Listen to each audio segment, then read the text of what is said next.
Nós vamos abrir as nossas Bíblias na carta aos Romanos. A carta aos Romanos, no capítulo 8. Estamos nessa passagem do verso 28 até o 30. Romanos, capítulo 8, verso 28 até o 30.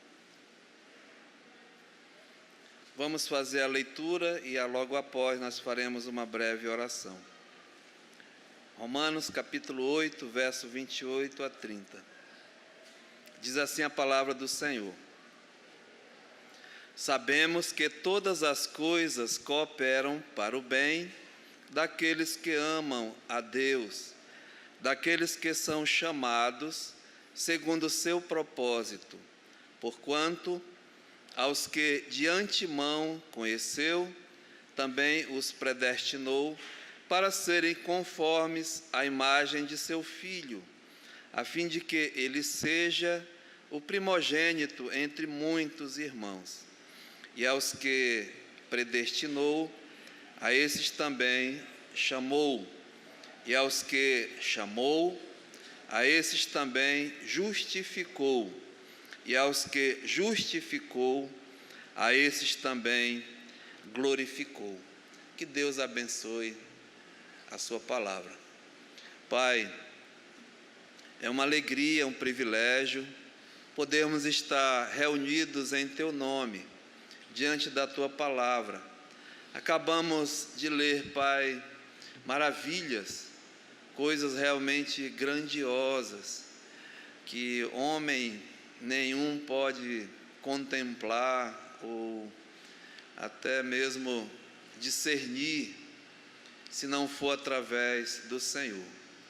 Então o Senhor tem nos dado o Teu Espírito Santo, Ele que é o autor dessa palavra, e nós pedimos encarecidamente, Senhor, totalmente dependente do Senhor, porque nós homens não temos capacidade nenhuma, mas o Senhor é que capacita, e precisamos, Pai, nesse momento de transmissão, de meditação na Tua palavra. Nos ajuda mesmo, sinceramente, Senhor. Nós precisamos muito, e através da Tua palavra, vidas sejam transformadas, edificadas e até salvas, Senhor. Então abençoa cada um que chegou aqui nessa manhã, seja uma criança, um intermediário, um jovem e um adulto, Senhor. O Senhor conhece cada coração, sabe de cada necessidade. Então faça uma obra especial nas vidas aqui, Senhor. Então entregamos esse trabalho, essa escola bíblica em Tuas bondosas mãos, já agradecidos no nome de Jesus, amém. Amados, podemos assentar. Muito bem, essa parte aqui das Escrituras Sagradas, a gente vai estudando, meditando, orando, pedindo graça, direção de Deus, e a meu ver, é muito importante para a igreja de Jesus Cristo. A igreja do Senhor tem uma característica peculiar: a perseverança na doutrina. Uma das bases, uma das colunas da igreja do Senhor. Ela era conhecida pela sua perseverança. Eles perseveravam na doutrina dos apóstolos. Que doutrina era essa? Não que era dos apóstolos, mas a doutrina que Jesus Cristo ensinou aos apóstolos, e eles assim tinham a obrigação de ensinar, de proclamar a igreja do Senhor, a instrução. E esse homem Paulo, esse verbo saber, é imperativo para a igreja do Senhor. Nós devemos saber das coisas de Deus. E a igreja tem esse papel de ensinar, de instruir. Eu estava conversando com o presbítero Edivaldo, agora há pouco, missionário, ele disse: Herbert, tem muita igreja aí que virou empresa, comércio, né? Eu tenho andado e até falado, a essência da igreja está se perdendo, que se diz a igreja de Jesus Cristo, né?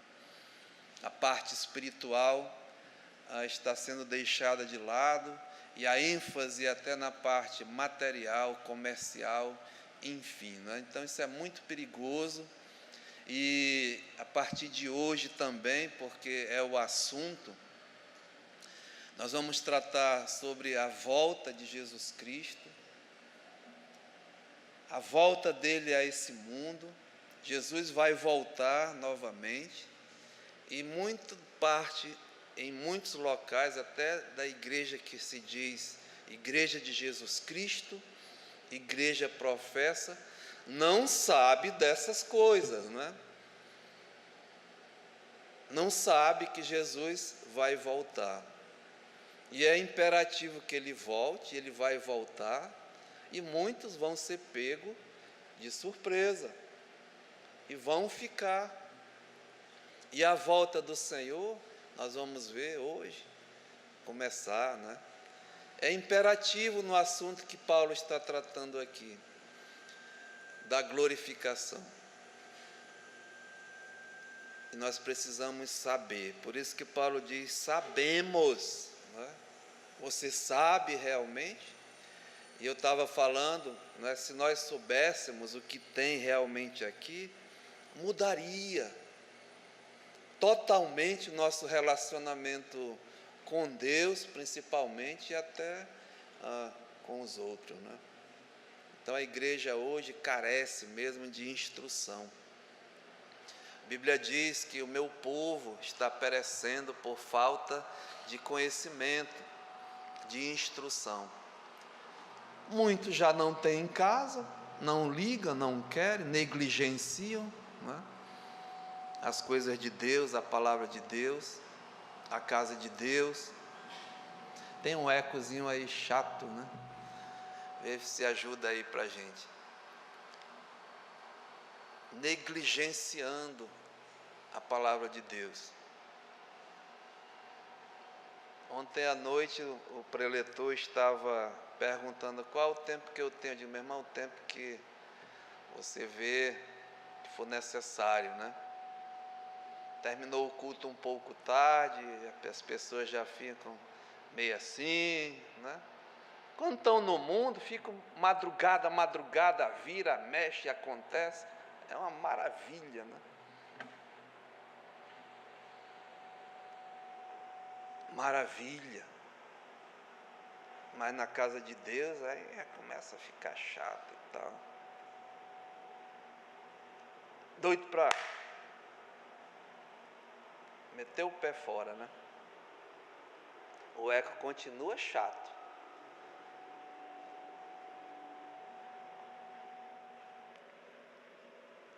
Bom, então a instrução é muito importante. Saber dessas coisas. E o povo de Deus está perecendo até por falta de conhecimento, de instrução. Não só a ausência da instrução, que está mesmo sendo negligenciado nas igrejas de um modo geral. Estava conversando, né? A gente mesmo, para preparar um estudo, tem que estudar, tem que pesquisar, demora, e nós nunca estamos prontos. Eu saio decepcionado toda vez aqui, porque nós somos humanos, né? E eu peço do Senhor que me ajude, me dê graça, para poder tentar transmitir algo que possa mesmo ser edificante para as nossas vidas. Então Paulo diz: nós sabemos, e tem crente que não sabe dessas coisas, por isso que está aí, né, indo atrás de qualquer vento de doutrina. Paulo trata lá aos Efésios, né? Vocês estão indo atrás de qualquer vento de doutrina. Mas aqui, irmãos amados, é para a igreja de Jesus Cristo.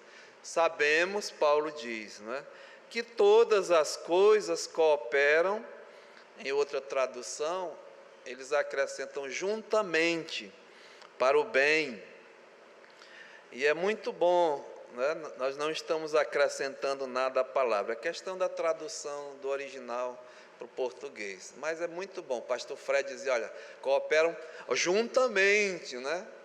Para o bem daqueles que amam a Deus, daqueles que são chamados segundo o seu propósito. E nós paramos e estamos assim verificando o que realmente é esse bem. Qual é esse bem que coopera juntamente, né, para aqueles que o amam a Deus?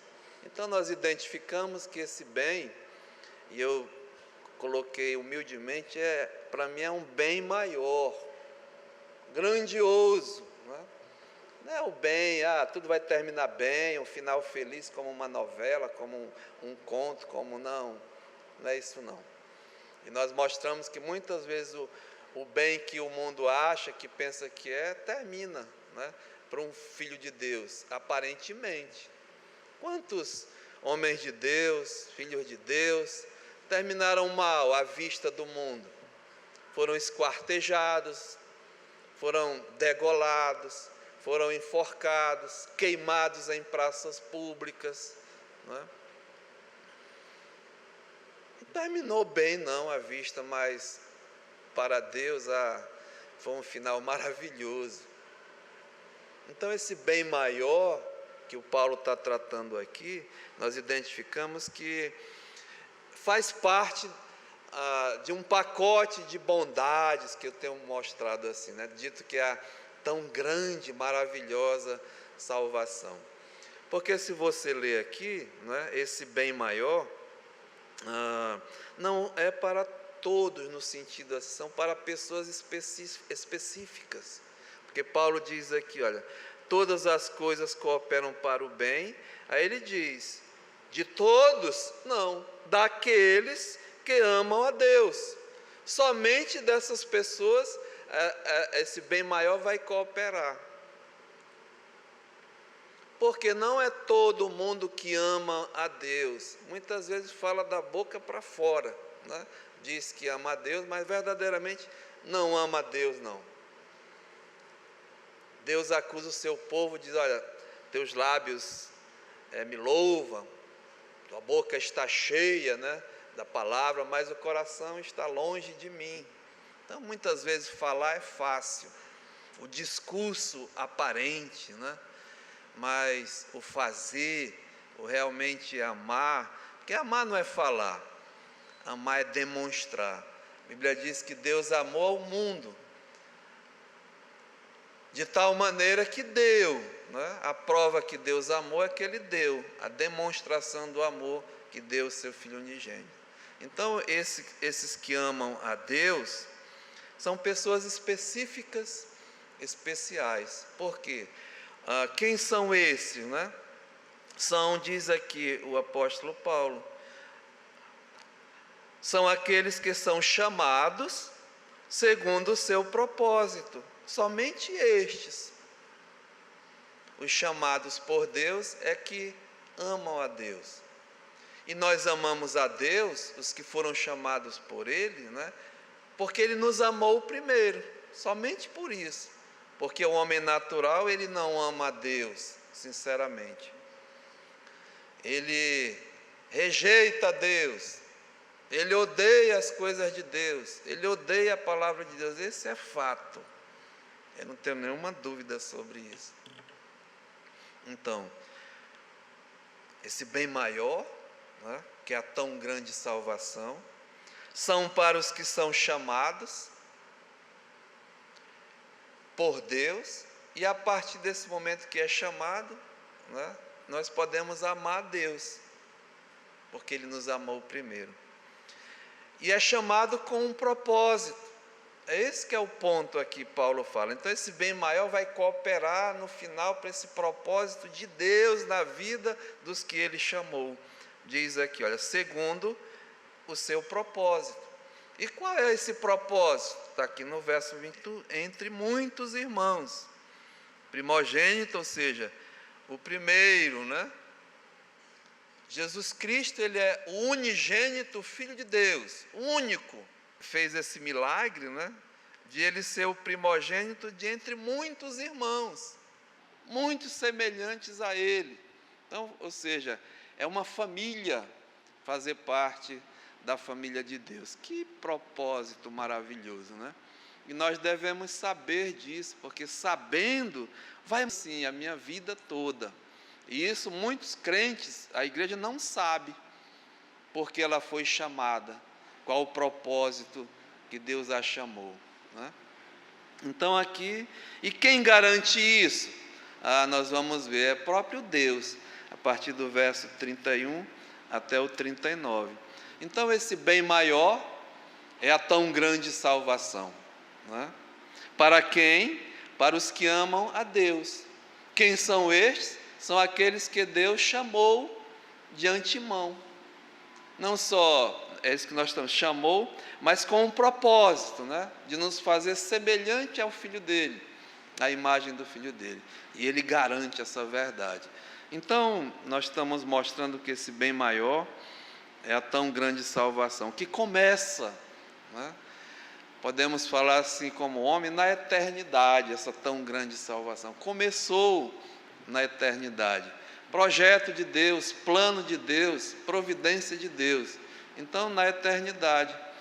E foi revelada até para nós e hoje é aplicada ainda nesse mundo, através do próprio Deus.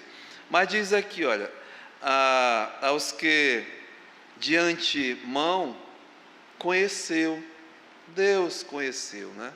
Nós mostramos isso, a cada um daqueles que ele chamou. Não só conheceu, mas ele predestinou, elegeu, fez uma pré-escolha, né? Não só os que conheceu, ele predestinou, aos que ele predestinou, diz aqui no verso 30, esse também chamou. E nós falamos como Deus chama, através realmente do Evangelho. E aos que chamou, a esses também ele justificou. E semana passada nós falamos da justificação de Deus, que é através do Evangelho. O Evangelho é o poder de Deus, né? Através do Evangelho é revelada a justiça de Deus. Então Deus justifica a inimigos, justifica ímpios, pecadores, o faz justos diante dele. Então, essa tão grande salvação é o começo dela, dividimos em 3 partes, né? Essa primeira parte é a justificação, ou seja, a salvação, livres da penalidade do pecado, livres da condenação do pecado. Aí Paulo volta aqui, né? Aos que predestinou, a esse também chamou, verso 30, aos que chamou, a esses também justificou. E aos que justificou, ele diz, a esses também glorificou. É a última parte da tão grande salvação, né? A glorificação. Ele já glorificou, diz aqui a palavra de Deus. Então, essa tão grande salvação, ela começa na eternidade, depois se conclui com a justificação, né, livre da penalidade do pecado, e concluir de uma maneira simples, né, eu estou tentando que vocês entendam. Ela vai ser terminada com a glorificação. Livres agora da presença do pecado, porque o pecado ainda habita nesse corpo. A glorificação é algo grandioso também, maravilhoso, que Deus vai remir esse corpo aqui. Então, é a glorificação que está ainda por vir, está sendo anunciada, mas já é fato, é verdade. E nós precisamos saber disso. Então, justificação livre da condenação, da penalidade do pecado. Glorificação, livres da presença do pecado. E tem a outra parte que nós vamos ver depois, né, da tão grande salvação, que é a parte presencial, a nossa peregrinação, é a libertação, livre do poder do pecado em nossas vidas, nossa santificação. Mas, como Paulo, vamos seguir a ordem do Paulo aqui, né, nosso mestre. Então, a esses também ele glorificou. Irmãos, ele vai falar de glorificação e nós já vimos alguma coisinha, né? Veja que no verso 17 desse capítulo 8, ele diz assim, olha: ora, se somos filhos de Deus, somos também herdeiros de Deus e co-herdeiros com Cristo. Há uma herança, né? É certo, é certeza. E a glorificação, ela faz parte dessa herança. Diz aqui, olha, se com ele sofremos, faz parte da nossa vida, da nossa peregrinação, para também com ele sejamos glorificados. Sejamos, né? Está falando de futuro. Veja no verso 18: porque para mim tenho por certo que os sofrimentos do tempo presente, não existe aquele chavão, pare de sofrer, né? Venha para Jesus, que tudo vai ser maravilhoso, e mas o sofrimento ele faz parte. Enquanto você estiver nesse corpo aqui, pecaminoso, né, você vai sofrer as agruras, as consequências do pecado que habita em ti ainda, habita em nós, nesse corpo aqui, ó. Ele é pecador, não presta, está morrendo, não vale nada, né? Esse que é o nosso corpo. Então diz aqui, porque para mim tenho por certo que os sofrimentos do tempo presente não são de comparar, veja, com a glória, né? Está falando dessa glorificação, por vir a ser revelada em quem? Em nós, né? Somente em pessoas exclusivas. Aí falam que o crente é orgulhoso porque diz que é salvo. Eu sou orgulhoso, sim, tenho orgulho da minha salvação, exulto, não porque eu sou melhor do que ninguém aqui nesse salão, né? Não sou não, irmãos, mas salvo, eu tenho que ser alegre, né? E me alegrar dessa tão grande salvação. E diz aqui que ainda não são para se comparar com a glória por vir a ser revelada em nós. Esse homem Paulo, ele diz, nem olhos viram, nem ouvidos ouviram, nem jamais penetrou em coração humano aquilo que Deus tem preparado para aqueles que o amam. Mas Ele nos revelou pelo Espírito Santo. Então há uma coisa grandiosa preparada para os seus, para os filhos de Deus, e ela vai ser revelada ainda, né? Já está sendo com a nossa justificação, mas a glorificação está bem aqui, viu? Está bem pertinho. É isso que eu quero animar os irmãos daqui para frente. Então veja, né? Sejamos glorificados. A glória por vir a ser revelada. Veja no verso 21. Eu vou falar do 20, olha. Pois a criação está sujeita à vaidade. A própria criação, ela está contaminada com o pecado. E diz aqui, não foi de uma forma voluntária que isso aconteceu, mas por causa daquele que a sujeitou. Nosso pai Adão, nossos primeiros pais Adão e Eva, eles realmente se rebelaram contra Deus, né? Eles pecaram, desobedeceram. E a Bíblia diz que as consequências da queda não só afetou eles como humanos, mas a própria criação.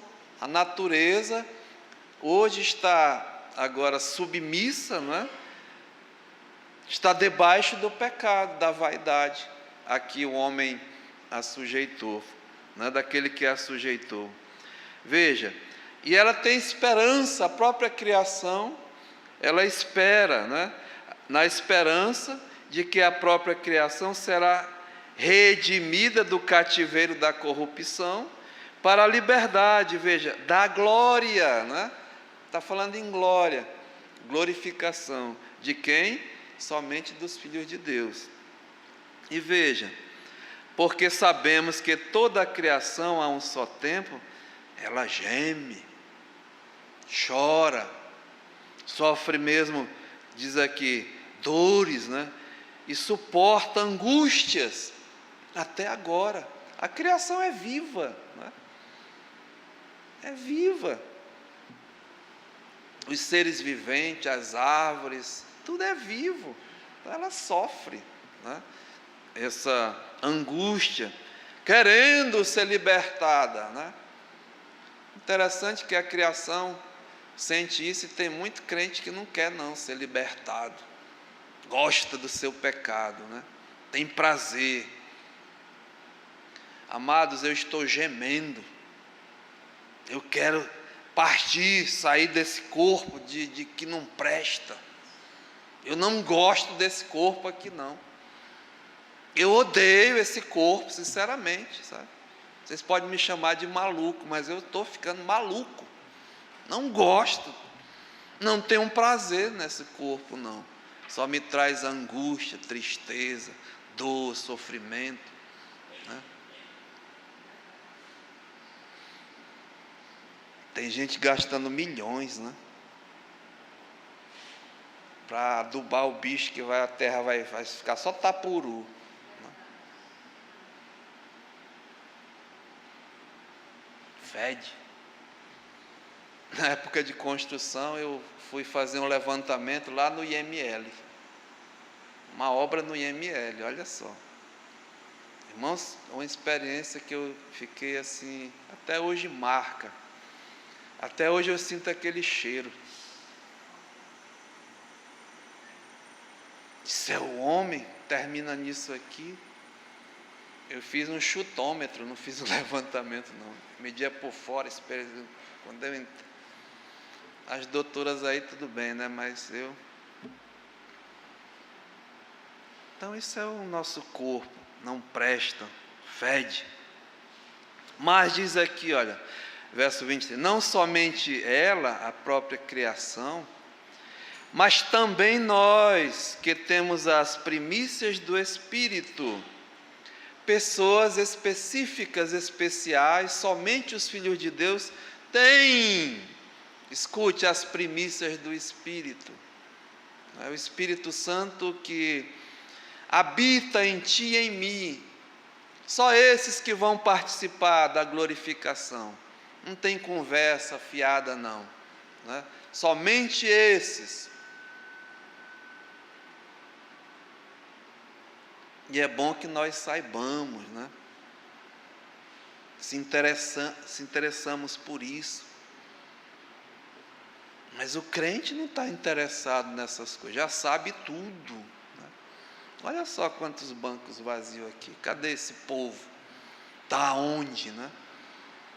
Já sei, sabe mesmo, porque se soubesse, a tua vida estava diferente. Nós vamos ver, só para, abra sua Bíblia em 1 João, capítulo 3, 1 João capítulo 3, verso 2, diz assim: amados, agora somos filhos de Deus.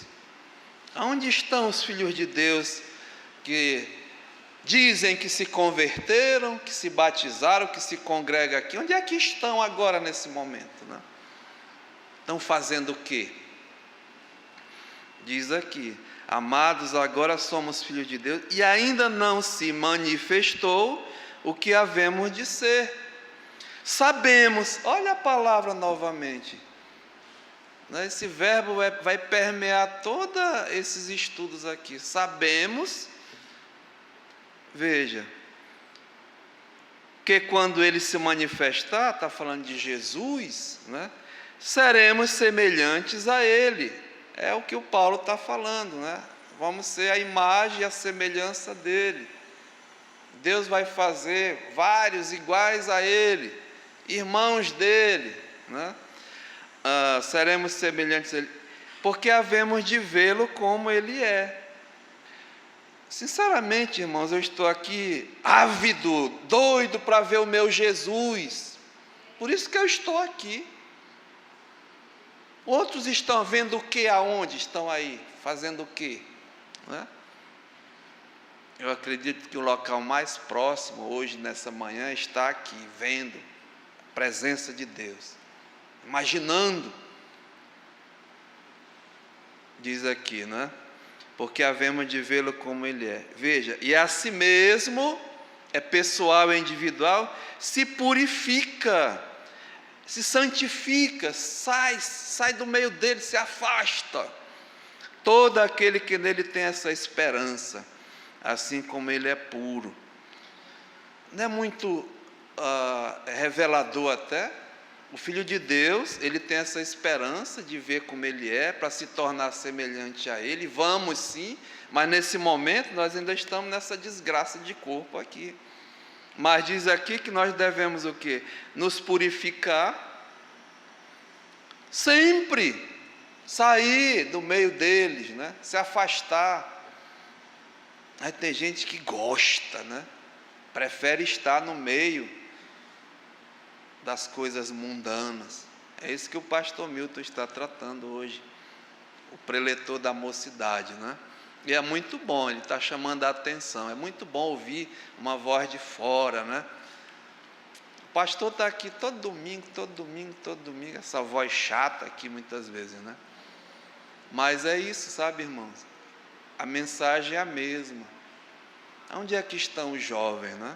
Falando especificamente, hoje de manhã. Então diz aqui que aquele que tem nele esta esperança, a minha esperança é essa, é viva. Irmãos, eu queria que Jesus voltasse, eu falei no culto sexta-feira à noite, agora mês de setembro, né? Agosto já foi, ele não veio, mas setembro, quem sabe? Agora aqui, a gente subindo, hein? Você vai ficar com saudade dessa porcaria toda aqui desse mundo? Tem gente que vai ficar. Aliás, eu acho que nem vai, porque está aqui ainda, né? Assim como ele é puro. Então, glorificação, está vendo? É algo mais à frente. E para pessoas específicas. Então, Paulo está mostrando aqui, veja, verso 23 de Romanos. E não somente ela, está falando da criação, mas também nós que temos as primícias do Espírito. O Espírito Santo habitando em nós, né? Veja, igualmente gememos em nosso íntimo. Isso é muito pessoal, é individual. Se você não geme com o pecado, né? Não se incomoda com o pecado, tem algo errado na sua vida, ou na minha vida. Porque o crente, ele pode até pecar, até cair, mas ele se entristece, causa, né? Causa tristeza.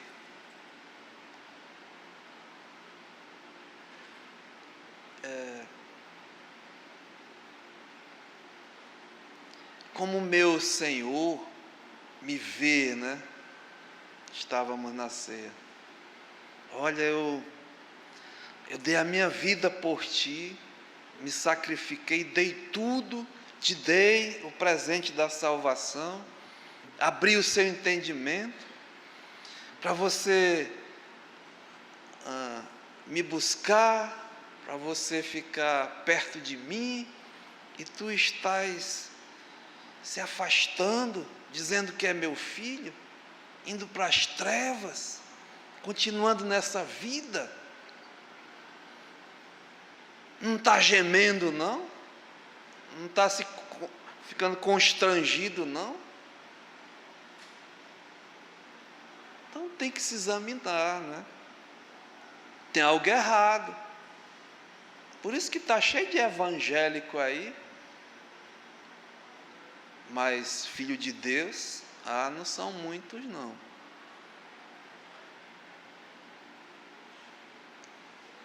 Diz aqui, os que aguardam essa glorificação, diz que está gemendo, né? Em nosso íntimo.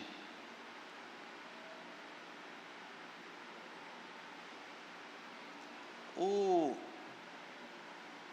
servo de Deus Moisés, ele diz assim, né? Moisés, já quando homem feito, homem formado, e eu falo assim, homem de idade espiritual, sabe? Porque tem muito marmanjo aí, velho, sem vergonha, né? Aprontando aí, dizendo que é crente.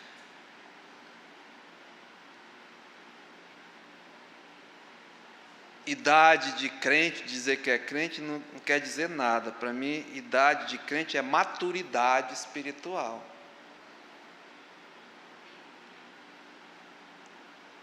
É muito velho que tinha que tomar vergonha na cara, fala assim mesmo, né? Dizendo que é filho de Deus e andando de uma forma que não condiz. Mas Moisés diz, quando ele já era homem feito, maduro, preferiu sofrer com o povo de Deus. Um sofrimento, irmãos, até gostoso, sabe? É gostoso. Usufruir os prazeres transitórios do pecado. Tomou uma decisão, uma resolução na vida dele, né? Isso vale para todos nós. Homem feito, mulher feita, né? Então diz aqui, né? Geme no íntimo.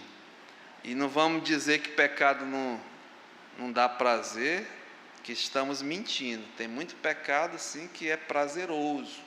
Mas são prazeres o quê? Transitórios que levam o homem à perdição. Mas os filhos de Deus diz que eles gemem, né?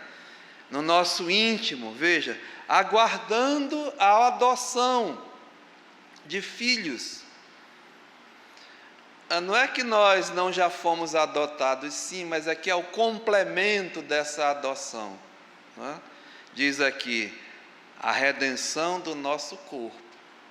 Então, quando isso acontecer, a redenção do nosso corpo se completa, que eu chamo a primeira ressurreição, que muita gente confunde. A primeira ressurreição, ela começa com a tua salvação, com a tua justificação. Efésios 2:1 diz, ele vos deu vida, estando vós mortos em delitos e em pecados, ou seja, nós nascemos mortos. O que é a ressurreição? É alguém que está morto e fica vivo. Então, a primeira ressurreição é espiritual, né, da alma, e ela vai se completar com a redenção do nosso corpo. Então, Jesus Cristo vai voltar e vai redimir esse corpo. Vai haver uma transformação do nosso corpo, a imagem e a semelhança dele. Igualzinho, nós vamos ter um corpo glorificado. Então, o espírito que já está vivificado, com o corpo morto que vai ser transformado, vai unir os dois e seremos o semelhante a Cristo Jesus. Então, a glorificação do nosso corpo é imperativo na volta de Jesus. Só vai acontecer quando Ele voltar. Por isso que eu estava orando, né? E muitos crentes não sabem, a igreja não sabe, ou seja, e nem muitas vezes está esperando Jesus voltar, porque se tivesse mesmo esperando, estaria com uma vida diferente. Eu acabei de ler, né? Então volte lá novamente, né? 1 João capítulo 3, verso 2 diz: olha, amados, agora somos filhos de Deus, e ainda não se manifestou o que havemos de ser, né? A completa glorificação. Sabemos que quando Ele se manifestar, seremos semelhantes a Ele, porque havemos de vê-lo como Ele é. Então, o estudo, o ensino da volta de Cristo é imperativo para a igreja, nós devemos saber, porque há muitos da própria igreja que não estão esperando Jesus voltar, não, pela sua própria maneira de viver, né? Então é bom saber, e eu resolvi, sabe, irmãos, parar hoje e começar a falar um pouquinho dessa volta, porque nós só vamos ser glorificados quando Jesus voltar, antes não, né? Então, ora vem Senhor Jesus, né? E a volta de Cristo é iminente, é uma coisa mesmo que vai acontecer, é um fato, é promessa de Deus. Então fica com isso na mente, né? Nós estamos tratando de glorificação, Deus vai fazer esse milagre da glorificação, mas é imperativo que Ele volte, que Ele venha. Nós acabamos quando Ele se manifestar. A manifestação, como diz aqui, né? Volte lá para Romanos, verso 18, quando diz aqui, né? Porque para mim tenho por certo que os sofrimentos do tempo presente não são para se comparar com a glória por vir a ser revelada em nós. A ardente expectativa da criação aguarda, veja, a revelação dos filhos de Deus, não é?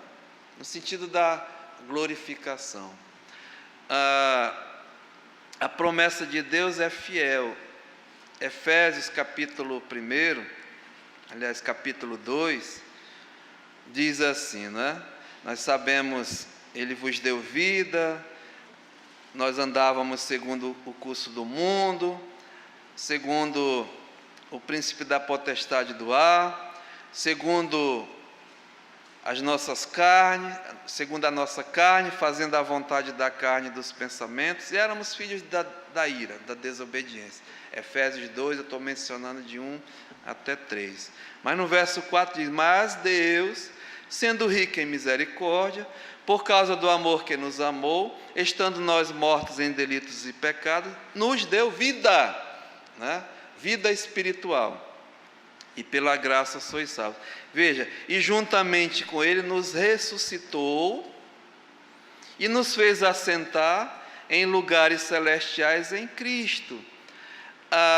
Aqui, né, temos que ter cuidado, porque essa ressurreição, como eu falei, primeiro vai acontecer a espiritual, que já aconteceu se você é salvo por Jesus Cristo, mas a corporal ainda vai acontecer. Então envolve isso aqui também. E nos fez assentar em lugares celestiais em Cristo, né? Só que se você morrer hoje, você já está lá, né? Ausente do corpo, é presente com o Senhor. Mas ainda esse corpo não, né? Muitos ainda vai descer para a terra, vai virar pó, como Deus prometeu, né? E muitos não vão experimentar a morte física, vão ser transformados, nós vamos ver mais à frente. Mas o foco aqui é que eu quero mostrar, olha, e juntamente com Ele nos ressuscitou e nos fez assentar nos lugares celestiais em Cristo, para mostrar nos séculos vindouros a suprema riqueza da sua graça em bondade para conosco em Cristo Jesus, ou seja, tudo em relação ao futuro, né? A essa glorificação. Então é imperativo que Ele volte, e nós estamos aqui aguardando, e nós devemos saber, né, que Cristo vai voltar. Então eu queria tratar um pouquinho sobre a volta, porque é um dos assuntos mais negligenciados atualmente nas igrejas de Jesus Cristo. Eu viajei no início do ano, eu fui pregar numa igreja, até batista, e conversando com o pastor, ele me convidou para pregar e perguntou sobre o que eu ia pregar. Eu disse: meu irmão, sobre a volta de Cristo. O senhor tem pregado? Ele: não sei o que, né? Quanto tempo. Não, muitos lugares por aí não estão tratando da volta do Senhor. E nós vamos ver um pouquinho, tá? Então é uma promessa de Deus. Jesus vai voltar, viu? É fato. Ele já veio uma vez e ele prometeu que ele ia voltar. A Bíblia diz que as suas palavras, as palavras de Deus, elas são fiéis e verdadeiras, né? Passará os céus, a terra, porém as minhas palavras não passarão. E Jesus prometeu que ele voltaria. João capítulo 14, né, verso 1, que foi que ele disse? Não se turbe o vosso coração. Credes em Deus, crede também em mim. Na casa do meu Pai, se assim não fora, eu não vou-lo teria dito. Mas vou, né? E vou preparar-vos lugar. E quando eu for, Jesus já foi? Jesus já foi? Já, né? E quando eu for e vos preparar lugar, eu voltarei e vos receberei para mim mesmo, porque o meu prazer, né, a minha satisfação, o meu desejo é aonde eu esteja, vós estejais comigo. Não é uma promessa maravilhosa, irmãos? Nessa manhã, Jesus vai voltar. E a grande pergunta, né, é quando isso vai acontecer? Quando ele vai voltar? É importante saber, né? Mesmo que você não tenha ouvido, é bom ouvir, é bom saber. Mesmo que você não acredite, o problema é seu, né? Deus não está preocupado contigo, não. Eu não acredito? Não importa. Mas saiba que a volta de Cristo está intimamente ligada com a tua vida, com a tua eternidade, com o teu futuro. É bom saber, para não ser enganado. Em relação à volta de Cristo, há muita confusão, sabe, irmãos? Muita confusão no meio da igreja professa. Há várias linhas de pensamentos, homens sábios, estudiosos da palavra, maravilhosos, tem várias linhas de interpretação, de como vai vir, de como, sabe? Tem. E onde nós estamos? Eu estou com a palavra de Deus, humildemente, né? Muitos homens bons criam confusão, divisão, igrejas foram rachadas, porque um diz que vem de uma forma, outro diz que vem de outra. Nosso Deus, ele não é um Deus de confusão, muito pelo contrário. 1 Tessalonicenses capítulo 4, verso 18 diz, não é? Consolai-vos uns aos outros com esta palavra. Está falando sobre a volta. A volta de Jesus para os salvos, para os seus que estão aguardando, é motivo de consolação, de alegria, não de confusão. Mas para muitos, não tenho dúvida, vai ser de desolação, de condenação, de perdição. Então é bom, né? Nós sabemos. E quando ele virá, é próprio Jesus que vai nos responder. Abra sua Bíblia em Mateus capítulo 24, Evangelho de Mateus capítulo 24.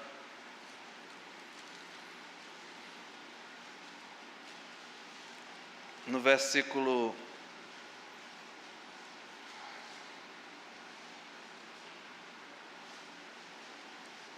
todo mundo achou Mateus 24? Verso 3, Mateus 24, 3. Olha, Jesus estava no Monte das Oliveiras, achava-se assentado com seus discípulos, né, quando se aproximaram dele, e em particular, uma conversa íntima ali, né, perguntaram dele: dize-nos, quando sucederão estas coisas? Porque Jesus estava aqui falando do futuro, né, a escatologia, as coisas que iriam acontecer. Tinham levado ele para ver as construções do templo, né, o templo de Salomão, que Herodes tinha reformado e tudo, né, coisas maravilhosas, grandes pedras, grandes construções, e diz: olha, mestre, que maravilha, né? Eu fui lá no templo, entre aspas, de Salomão, lá em São Paulo, que aquela igreja do bispo de Macedo construiu, né, uma réplica. São impressionantes, é impressionante as proporções, né, as coisas grandiosas, muito bonito, vale a pena você assim visitar para ter uma experiência, né? Mas Jesus disse: olha, eu vos afirmo que não ficará desse templo pedra sobre pedra que não seja derribado. E os discípulos: quando isso vai acontecer, né? Aí depois eles perguntaram: e que sinal haverá da tua vinda? Jesus ainda não tinha nem ido para o céu, mas ele já estava perguntando quando ele iria voltar. E da consumação dos séculos. Então Jesus carinhosamente vai responder para os seus discípulos, né? Então ele diz aqui, olha, e ele lhes respondeu: vede que ninguém vos engane. Então, em relação à volta de Cristo, virão muitos enganadores que ensinam erroneamente a respeito da volta do Senhor, né?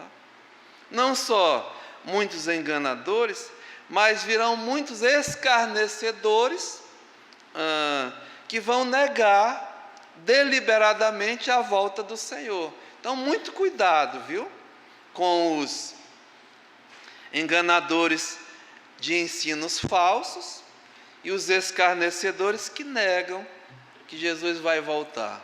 Não estão preocupados, não, né? Abra sua Bíblia em 1 Pedro, aliás, 2 Pedro, no capítulo 3. 2 Pedro, capítulo 3, diz assim a palavra do Senhor: amados, Pedro está dizendo, esta agora é a segunda epístola que eu vos escrevo, e ambas eu procuro despertar, veja, com lembranças, a vossa mente esclarecida. Para a igreja, né? Olha, eu quero despertar, fazer vocês lembrar que vocês têm a mente já esclarecida, para que vos recordeis, né, recordar, das palavras que anteriormente foram ditas pelos santos profetas. Todos eles falavam da volta de Cristo, bem como do mandamento do Senhor e Salvador, ensinado por nós, né, pelos vossos apóstolos, tendo em conta, antes de tudo, que nos últimos dias, veja, virão escarnecedores, né, andando segundo as suas próprias paixões, dizendo: onde está a promessa da volta de Cristo, da vinda de Cristo? E é isso que estão dizendo. Esse homem está pregando aí, mas cadê, né? Já faz mais de 2000 anos que ele disse que ia voltar, e até agora, onde é que está essa promessa? E ele diz aqui, olha, porque desde que os pais dormiram, todas as coisas permanecem como desde o princípio da criação. É mentira que não permanece, não, né? As coisas estão degradando, né? Estão degradadas, estão destruindo, tanto moral como materialmente. É uma desgraça mesmo o que está acontecendo. Diz aqui, olha, porque dizem eles: o mundo continua o mesmo. Mentira, né? O mundo era uma coisa, agora já é outra. Está tudo mesmo indo de mal a pior, ladeira abaixo.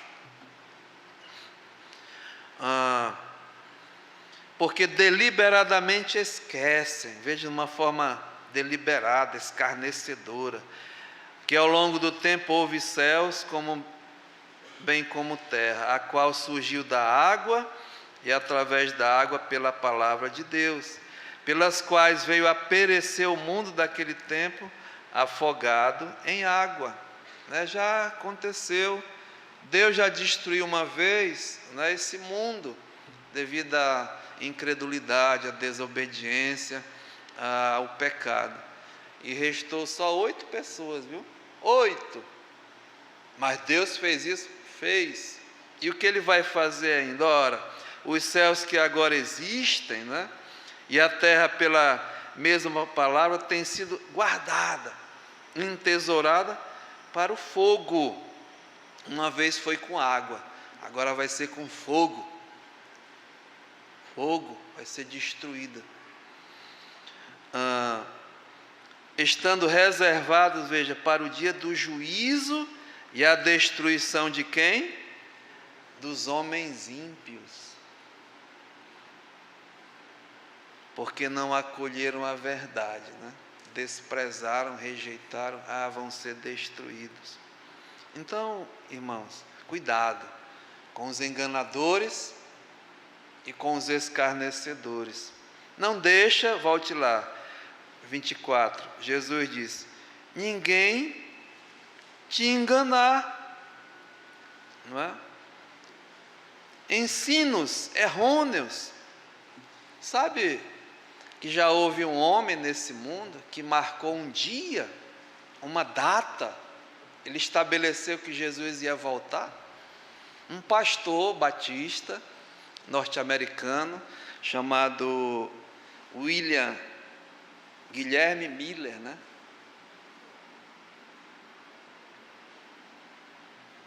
Ele começou a tratar desse assunto da volta de Cristo nos Estados Unidos, e um assunto maravilhoso, despertou interesse, multidões vinham ouvi-lo, esse homem, ele pregando que Jesus ia voltar. Mas ele disse que nos estudos dele, lendo Daniel e tal, fazendo comparações, ele marcou o dia, estabeleceu o dia, 22 de abril de 1844, Jesus ia voltar. O advento da vinda de Jesus. Jesus ia voltar. E nesse dia, eles foram para um campo, e mais de 100.000 pessoas estavam lá aguardando o Senhor Jesus voltar. E Jesus voltou? Jesus voltou?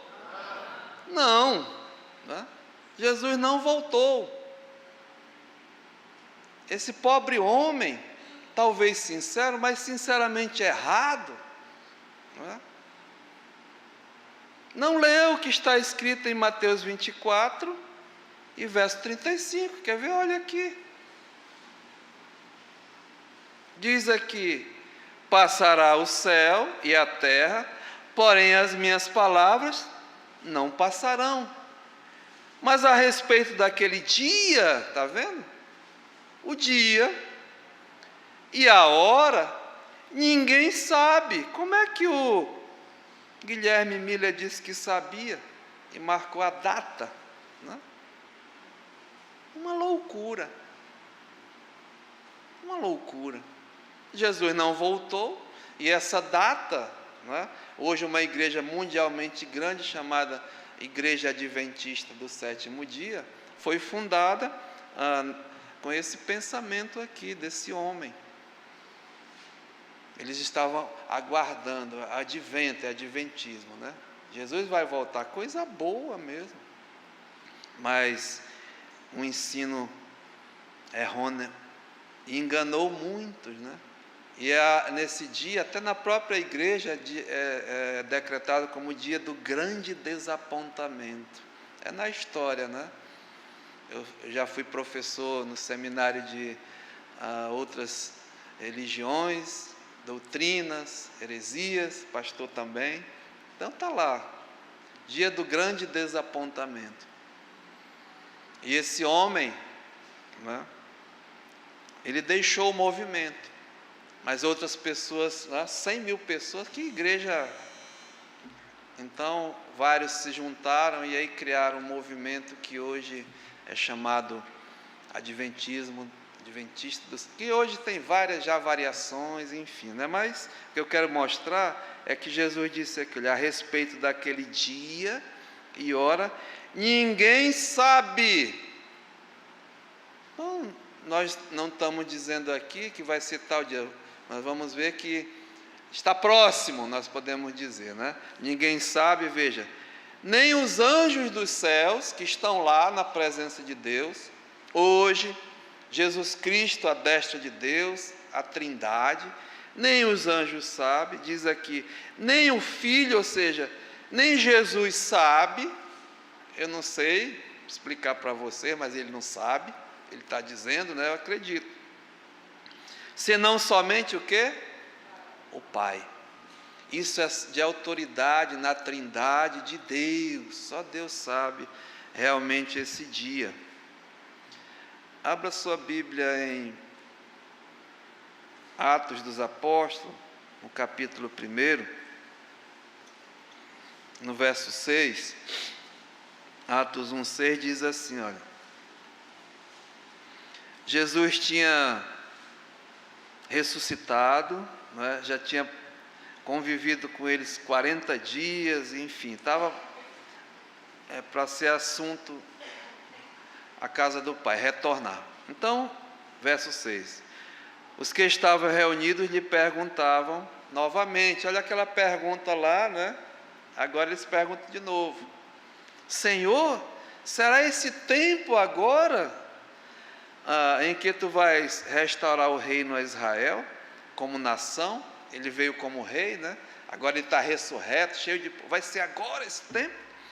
Respondeu-lhes, não vos compete conhecer os tempos ou épocas que, veja, o Pai reservou para a sua exclusiva autoridade. Então é só o Pai. Aí ele continua, mas vocês, né, vão receber o poder e serão, ao descer sobre vós o Espírito Santo, e vão fazer a minha obra, vão ser a minha testemunha em Jerusalém, Judéia, Samaria, até os confins da terra. Vão pregar o Evangelho, vão fazer a obra. E ditas estas palavras, foi Jesus elevado às alturas, à vista deles, e uma nuvem o encobriu dos olhos. E estando eles com os olhos fitos no céu, enquanto Jesus subia, eis que 2 varões, vestidos de branco, lhe puseram ao lado deles e lhes perguntaram, varões galileus, por que estáis olhando para as alturas? Veja, esse Jesus, que dentre vós foi assunto ao céu, assim virá, voltará, do modo como viste subir. Então, irmãos, eu quero deixar bem embasado vocês, viu? Quando falarem de volta de Jesus Cristo, sabemos que Ele vai voltar, é promessa dEle, Ele virá, né? E vai preparar coisas maravilhosas, mas nós sabemos quando vai ser? Não, né? Mas Ele disse que seria como várias coisas iriam acontecer, né? E é isso que eu queria mostrar para os irmãos. Ninguém sabe, só Deus sabe. Mas Jesus, Ele deixou assim para os discípulos, né? E para nós os sinais, viu? As evidências de como estaria assim as condições. E eu coloquei 4 grandes grupos de evidência, né? E eu só vou mencionar que para a semana a gente vai vamos tentar mostrar, né? De Jesus Cristo, como Ele voltaria. E eu vou resumir dessa forma. Primeira evidência, como estaria este mundo em que nós estamos vivendo. Se você ver aqui, volte para Mateus capítulo 24. no verso 5, Jesus disse, né, olha, ele lhes respondeu, vede que ninguém vos engane, porque virão muitos em meu nome dizendo, eu sou o Cristo, e enganarão a muitos. Então, como estaria o mundo? Nós vamos ver detalhadamente, mas aqui, só para você sair daqui sabendo, né? Certamente ouvireis falar de guerras e rumores de guerra. Vede, não vos assusteis, porque é necessário assim acontecer, mas ainda não é o fim. Porquanto se levantará nação contra nação, reino contra reino, haverá fomes e terremotos, em vários lugares, epidemias e outras coisas. Porém, tudo isto, veja, é o princípio das dores. Então, como estaria o mundo nessa situação? Segunda grande evidência é como estaria os homens vivendo nesse mundo agora. E aí, como aperitivo, volte para Mateus 24 e 36, né? Quando Jesus diz, olha, a respeito daquele dia e hora, ninguém sabe, senão os anjos dos céus, aliás, nem os anjos dos céus, nem o Filho, senão somente o Pai. Pois aqui ele dá a evidência, assim como foi nos dias de Noé, também será na vinda do Filho do Homem.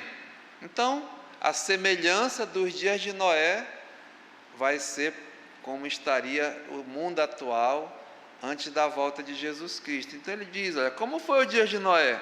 Nós vamos ver detalhadamente, olha.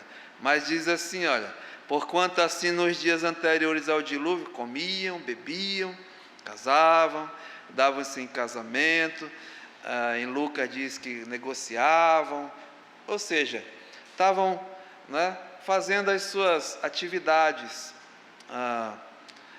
particulares, pessoais, os seus interesses, enfim, até o dia em que Noé entrou na arca e não perceberam, é aqui que é a palavra, viu?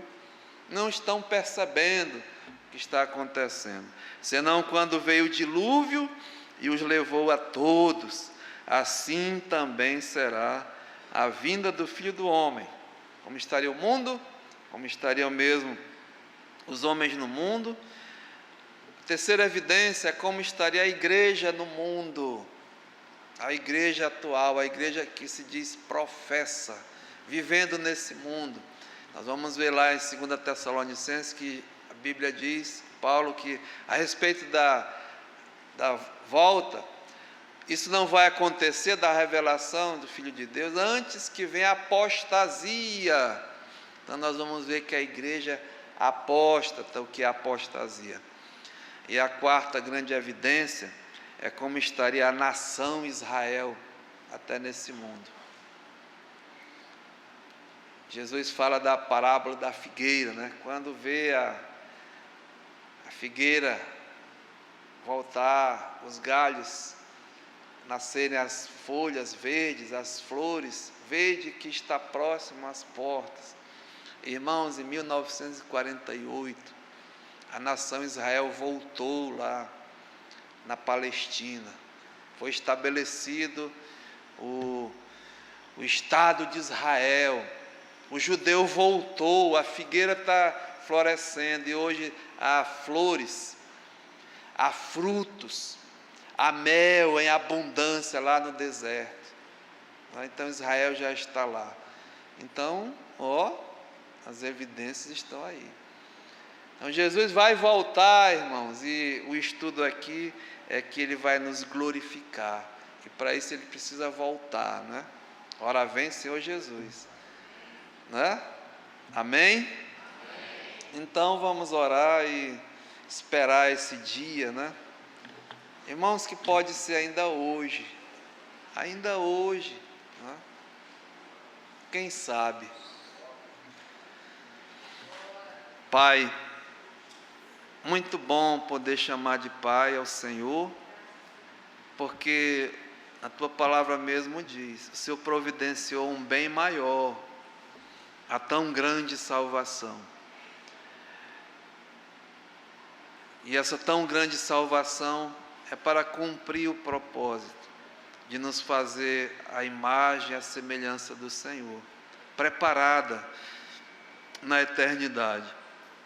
Aqueles que o Senhor de antemão conheceu, aqueles que de antemão o Senhor predestinou, aqueles que o Senhor chamou, aqueles que o Senhor justificou e aqueles que o Senhor glorificou. Já aconteceu, mas nós estamos aguardando esse dia tão especial, a nossa glorificação, o encontro com o Senhor, livres da penalidade do pecado, livres do poder do pecado, livres da presença do pecado, e assim estaremos para sempre com o Senhor.